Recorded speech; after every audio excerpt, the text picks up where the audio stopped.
Next point that we go to in understanding non-verbal communication is a concept of space and proximity, or the proximus.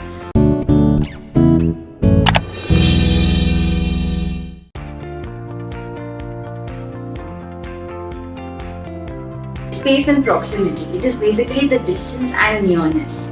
So when two people or a group of people are standing, depending on how close they are to each other, a lot of insights can be delivered or can be got to know from their body language in terms of their distance and nearness.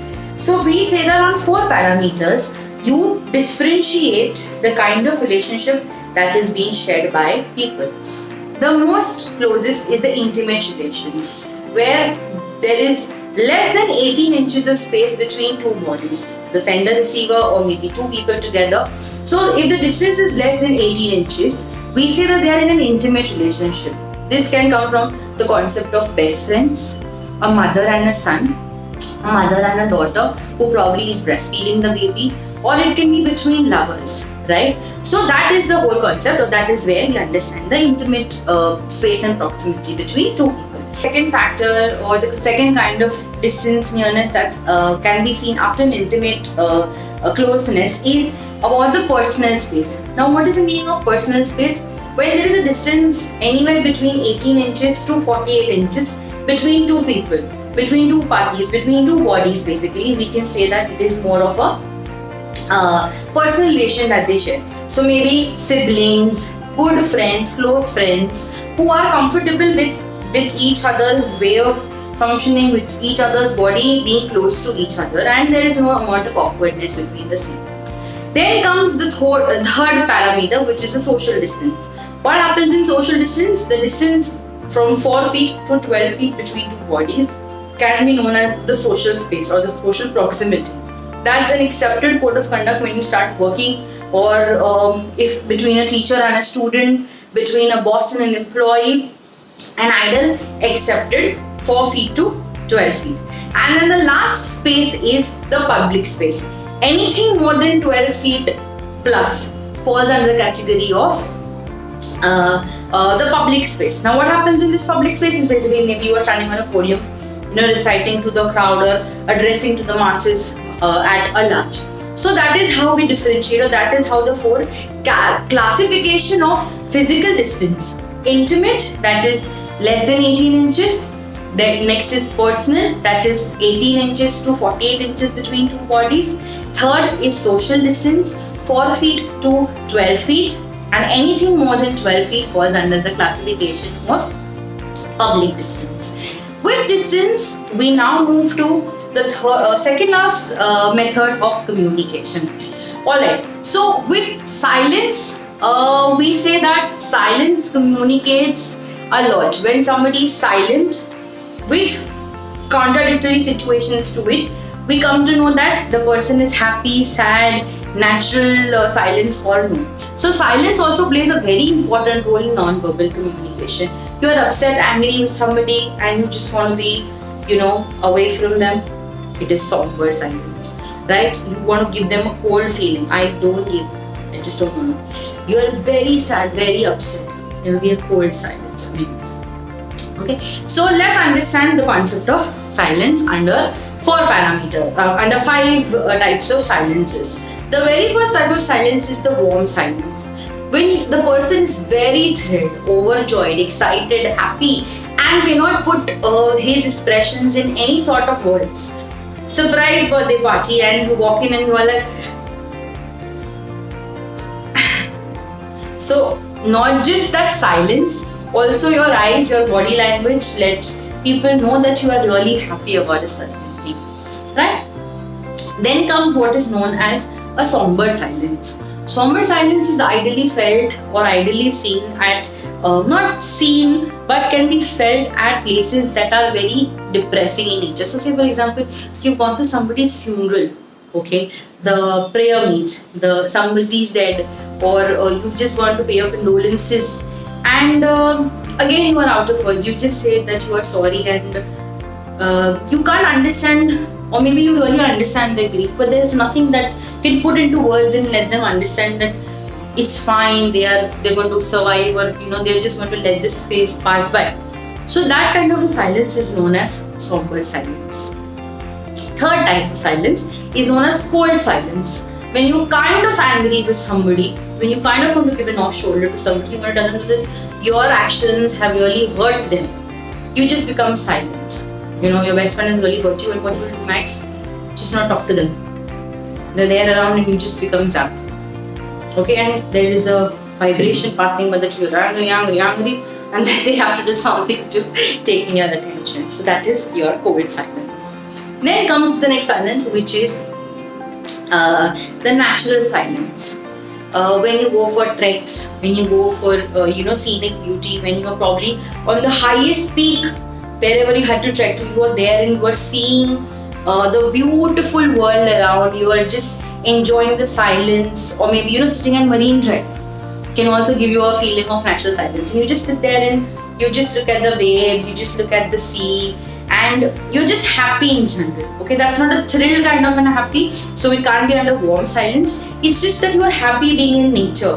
Birds chirping, the waves lashing against the shore, the cool breeze, and very happy state of mind. So that is natural silence, right?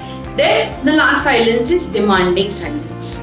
Demanding silence is what basically happens when your parents scold you, or when your teacher scolds you, or somebody senior scolds you, and they need an explanation for what you've done.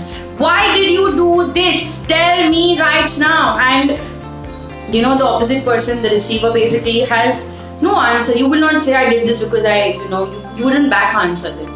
So a silence that is demanding an explanation is nothing but your demanding silence. And to add to all of this, not a full-fledged part and parcel of the book, but there is also something which is known as awkward silence. When maybe you meet strangers for the very first, strangers you meet for the very first time, or when you meet people for the very first time, and apart from just hi, hello, what's your name, what you do, there is nothing in common to talk about, because it's the very first time, so you do not really know about them. So how much will you talk to them? So the kind of silence felt at that point in time, you both are there physically in one premises. Basic level का conversation हो गया, pleasantries were exchanged, greetings were exchanged, but now what? And there is silence. So that can be known as an awkward silence. So silence also communicates a lot. And now we move to the last part of non-verbal communication, which is known as touch or haptics. Okay, so when we get the right kind of touch, when someone pats us, when someone shakes our hands, well done, and appraises us. So what happens, or gives us a very warm hug, you feel that it's a good touch. They're appreciating, and they're letting you know that they're happy for whatever you've achieved. And under touch, we also have something which is known as a back touch. And this is something that we've been teaching the kids right from the age of 6 months, 1 year plus, where they understand that the important body parts of a male or a female, which are private to themselves, and they shouldn't let anybody except for their father, until a certain age, their mother, father see that. So bad touch is when somebody touches you in a wrong sense, even if it could be, shaking, through, like when there's a handshake and somebody just rubs your hand with a cheapness to feel you, it's a bad touch. Or somebody, wow, what you've done, and then there's this facial expression, or good job. So apart from getting touched at your private parts, if somebody tries to even feel your upper hand, or oh, you're so good girl, babes, is a bad touch. So in touch, the kind of touch we feel communicates whether it's a good touch or a bad touch. And under this, we also have a concept of touch starvation. Lack of good touch, okay? Lack of hugs, praises, handshakes, pats on the back can lead to what is known as touch starvation. You want some. See, we are human beings, we are social animals. We like touching, kissing, holding hands, hugging each other, and just being merry, right? And if all of that, maybe in a very young age, the son may have lost the mother, and nobody can touch you as lovingly as a mother does. So in a young age, when you do not get that kind of good touch, okay, nobody to hold you, nobody to praise you, nobody to give you a pat on your back, nobody to give you thumbs up, hold your hands and give a nice handshake, it falls under the category of touch starvation. And often lack of good touch leads to touch starvation, and when there is touch starvation, the person becomes very irritable, very annoyed, he's very jealous, he cannot trust people easily. So touch starvation also falls under the parameter of non-verbal communication, and it speaks volumes about the kind of upbringing the person may have gone through. With this, we end the chapter, and let's quickly have a summary for the same. So we'll quickly have a summary for our methods of communication, 2 parameters, verbal and non-verbal. When we talk of verbal, we further subdivide it into oral and written. Under oral, we further subdivide it into personal, that is face-to-face, and non-personal, that is, through the use of radio, the telephones, that is not face-to-face communication. And under non-verbal communication, we fall into 12 subheads that explain what exactly non-verbal communication or what the kinds of non-verbal communication there could be. The very first being facial expressions, the use of oculuses, eyes expressions that communicate through the facial expressions. Second parameter is your gestures, the way you use your hands, your legs, your face to communicate something. The third is your posture. A proper posture speaks volumes. A slouchy posture speaks volumes again. The behavior, how you're behaving with the larger set of people in public, right? Then we move to understanding what was charts, graphs and maps, then posters and banners, post which we understand colors and shapes. Then we understand the concept of silence, what silence talks about: cold silence, warm silence, somber silence, awkward silence, demanding silence and natural silence. Then we understand the concept of space and proximity.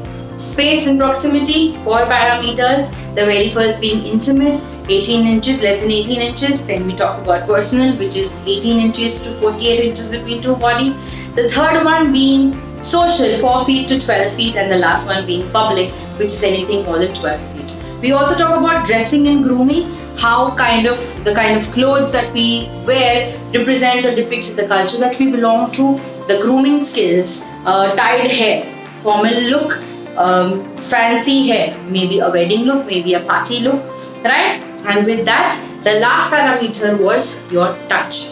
When we talk of touch, we talk of good touch, we talk of bad touch. Good touch, something pleasing, gentle touch. Under good touch, we can also have gentle touch. And under bad touch, we can have something which is aggressive touch, which is a bad touch, harmful touch, can all fall under bad touch criteria. And lack of good touch leads to touch starvation. Just to wind up, that there is a whole concept of para-language also. So para-language is a language that is something beyond language. It's not just how I speak to you in English, but what kind of pronunciations I have. My enunciations are correct or no? Am I saying too many times and I have said and this and that? Will that become convenient enough for you to understand? Will you be able to decode the message? No. In terms of the tone, if I'm talking very softly, do you think that right now you're able to understand? Versus when I'm talking very loudly, the Airtel ad, you should always remember how she talks the top of her voice and communicates to the masses, right? So para-language, beyond language. And am I having the proper pauses that are required for me to have an effective communication? After my statements, can you figure out it is a question mark kind of a statement or it's a full stop kind of a statement? Yes. Can I say wow and you can understand the expressions are an exclamation mark? It means I am using the right kind of pauses that are required. My voice modulations is taking place fast. The words that I'm speaking per minute are smart enough to understand me, are falling in the perfect pace, in the perfect space, right? For you to understand what it is all about. With this, we are done with our chapter 4 and we'll move to the next chapter after.